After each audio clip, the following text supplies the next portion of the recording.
Hey everyone, this is Dr. Eric Fields, the psychologist turned weight loss coach. So this week I have a bunch of really stimulating episodes, and I hope you really get a lot out of them. I'm really excited to present today's first episode this week. But before I get into that, I've had a couple people reach out to me and ask me if I was accepting new clients. So yes, I am. If you need like more one-to-one help, then I am absolutely available. Reach out to me. But without further ado, let me present today's episode, which is entitled Think Like a Bodybuilder. Now, I am not a bodybuilder, but I have learned a ton from them. In fact, I base a lot of my nutrition and exercise strategies on bodybuilders' wisdom. And that's a lot of the standpoint that I come from when I help individuals create nutrition and exercise plans. Why? Because they know the most about transformation, especially physical transformations. They know how to build a lot of muscle, which, as I've said before, is not that easy. And they know tons about how to lose body fat. These are physique athletes who compete.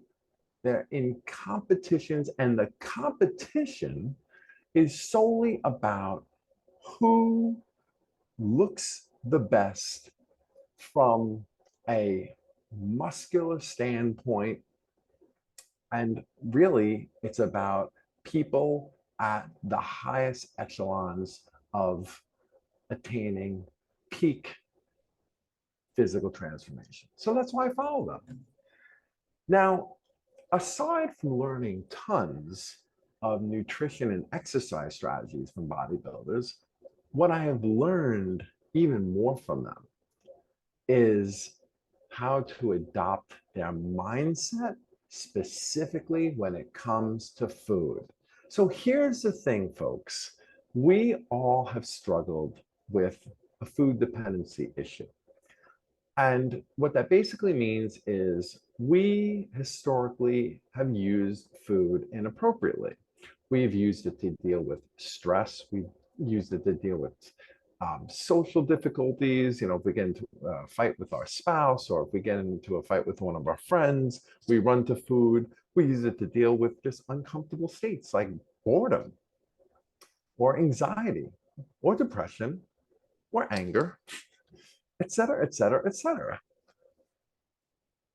So in order to dissociate from that strong connection that we have in our minds between food and doing things for us psychologically, we have to have a new perspective, but a powerful one that is going to be really healthy about how we look at food and our relationship with food, right?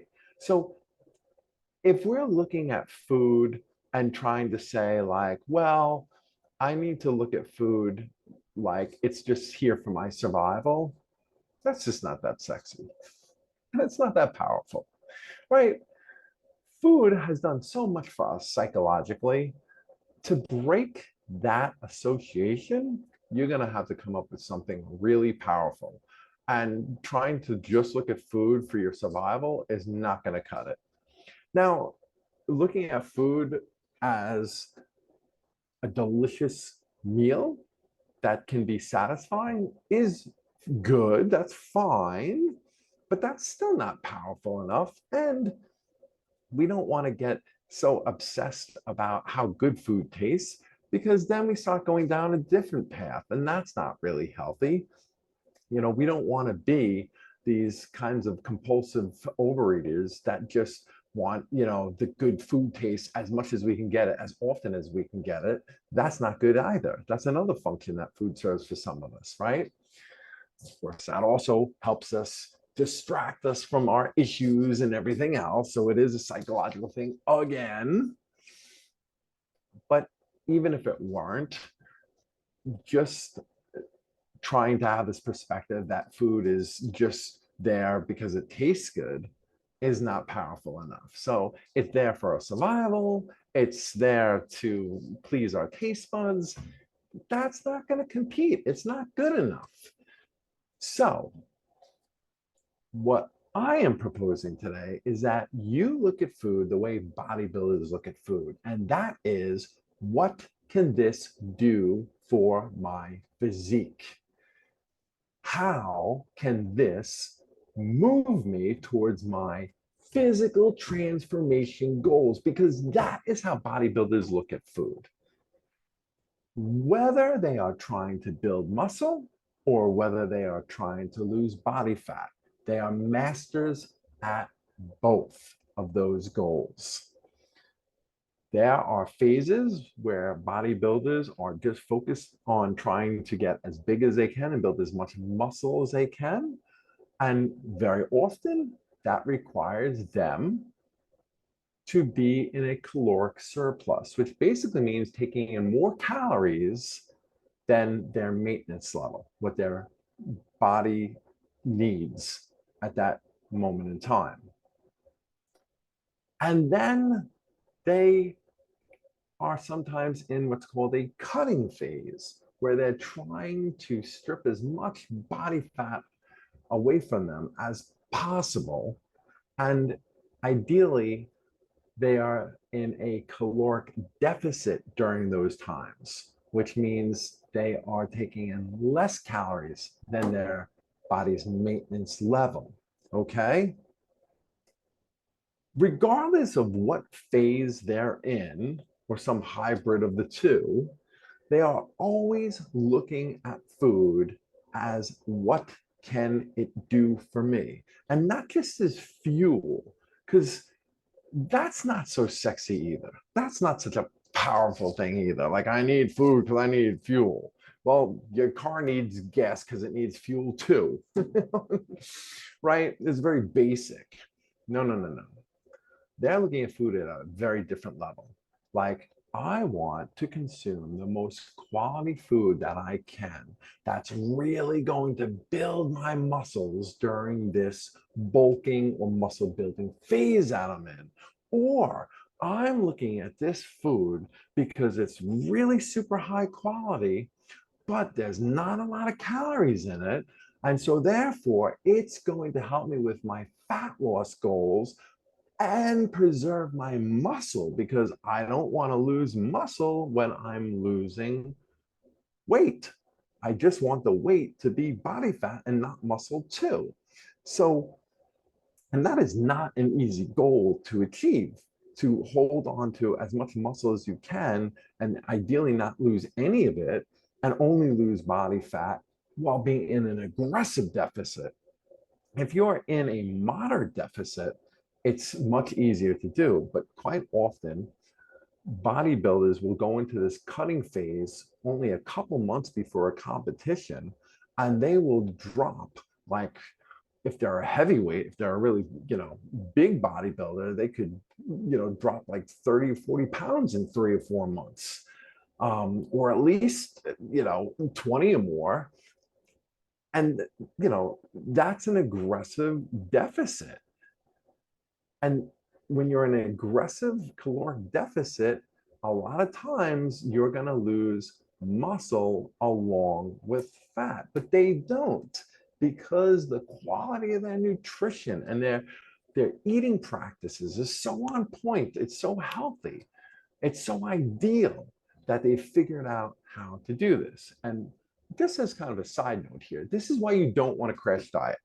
Because if you crash diet and you're in an aggressive deficit and you don't know what you're doing and you're not on a very good nutrition plan like a bodybuilder, you will lose muscle. And that is something you don't want ever to do, because muscle is super important to have that metabolism revving all the time, all day long, to burn fat when you're not doing anything. It's the best. All right. So try this perspective out. Try looking at food in terms of what it can do for you. And listen, folks, if you're not really ready to be in a caloric deficit, you're just like, I know Dr. Fields talks about it doesn't have to be a really, you know, uncomfortable experience if you do it right. It can be a very mild deficit and you can take your time, but I just don't want to do it. I just don't want to do it. I just want to eat when I want to eat, as much as I want to eat, and that's it. Okay. For you folks, can I at least suggest that you focus on the quality of your food? You can eat more food than you need. You can be in a caloric surplus, but take advantage of it. You can still transform your physique in a major fundamental way, even if you're eating more calories than you need, even if you're overeating. But you have to be like a bodybuilder. You have to think like a bodybuilder, and you have to eat quality food, lots of protein, healthy food, trying to stay away from unprocessed food, definitely trying to stay away from combinations of macros that are really going to lead to body fat storage, like carbs and fats, right? Together, think of like donuts, okay? You really want to focus on quality protein sources, quality whole foods, and you can eat more than you need, but you also are going to want to do resistance training, because if you have all this great extra nutrition coming in, put it to good use and build some muscle with it. So, I mean, think about that. Isn't that great? I'm basically saying you can overeat and still transform your body in a very significant way by building a lot more muscle and looking more toned and not looking so flabby. And here's the best part.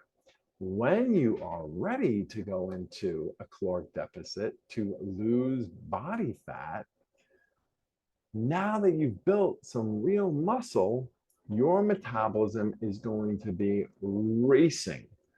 And you will be amazed at how the body fat and extra pounds just fall off of you.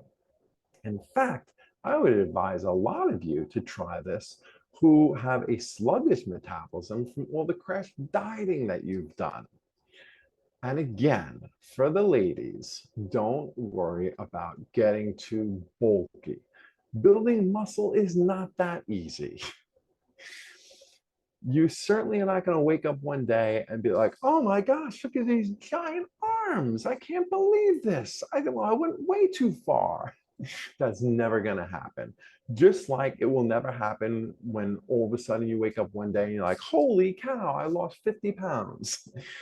Building muscle is not that easy, just like losing fat is not that easy. So the main takeaway from today's episode is thinking about food in a way that it can lead you to physique goals, whether that means losing body fat or building muscle and looking more toned and less flabby, looking tighter, right? This is such an important mental shift for us to make, so that the function of food is not these boring ideas of physical survival, fuel. The function of food now becomes about transforming and changing our bodies to be much healthier. And let me tell you something. If you are going to be in a surplus and that's the route you choose to go, and you're going to be working on building muscle, you are going to be making a lot of healthy changes physically. I mean, that is going to be working on your overall health. People who have more muscle are physically healthier than people who don't. So, in other words, I would argue that if you have two individuals at the same body fat percentage, I'm sorry, who have the same amount of body fat, right?